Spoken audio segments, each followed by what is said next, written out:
Seemed to be in a hurry as she wrapped her veil about her and headed for the door to the balcony.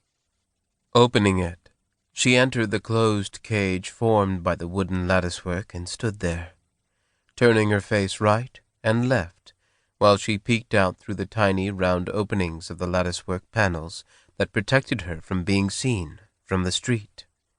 The balcony overlooked the ancient building housing a cistern downstairs and a school upstairs, which was situated in the middle of Palace Walk, or Bain el Qasrain. Two roads met there, En Nahassin, or Coppersmith Street, going south, and Palace Walk, which went north. To her left, the street appeared narrow and twisting. It was enveloped in a gloom that was thicker overhead, where the windows of the sleeping houses looked down, and less noticeable at street level, because of the light coming from the handcarts and from the vapor lamps of the coffee houses and the shops that stayed open until dawn.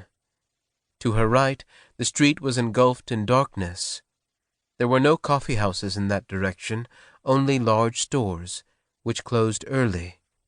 There was nothing to attract the eye except the minarets of the ancient seminaries of Kalaun and Barkuk, which loomed up like ghostly giants, enjoying a night out by the light of the gleaming stars.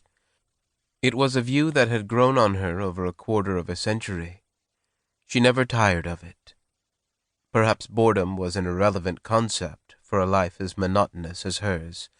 The view had been a companion for her in her solitude, and a friend in her loneliness during a long period when she was deprived of friends and companions before her children were born, when for most of the day and night she had been the sole occupant of this large house, with its 2 stories of spacious rooms with high ceilings, its dusty courtyard, and deep well.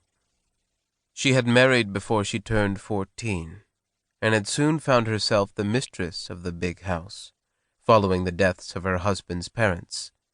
An elderly woman had assisted her in looking after it, but deserted her at dusk to sleep in the oven-room in the courtyard, leaving her alone in a nocturnal world teeming with spirits and ghosts.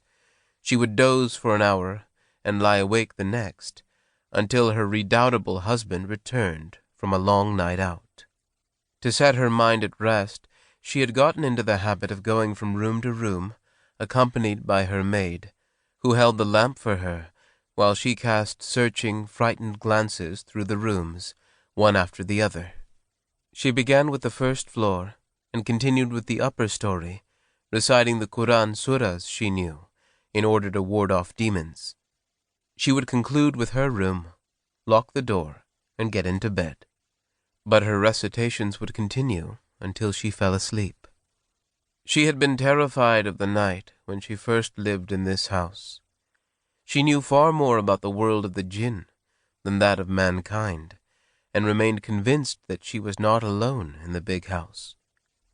There were demons who could not be lured away from these spacious, empty old rooms for long. Perhaps they had sought refuge there before she herself had been brought to the house, even before she saw the light of day. She frequently heard their whispers.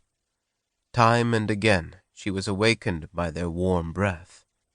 When she was left alone, her only defense was reciting the opening prayer of the Quran and Surah 112 from it, about the absolute supremacy of God, or rushing to the latticework screen at the window to peer anxiously through it at the lights of the carts and the coffee houses, listening carefully for a laugh or cough to help her regain her composure.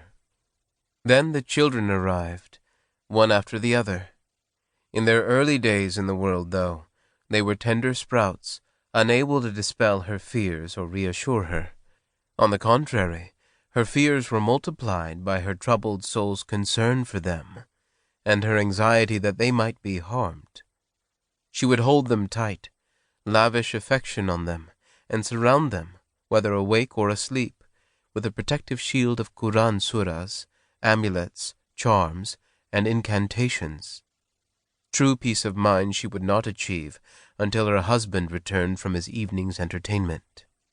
It was not uncommon for her, while she was alone with an infant, rocking him to sleep and cuddling him, to clasp him to her breast suddenly,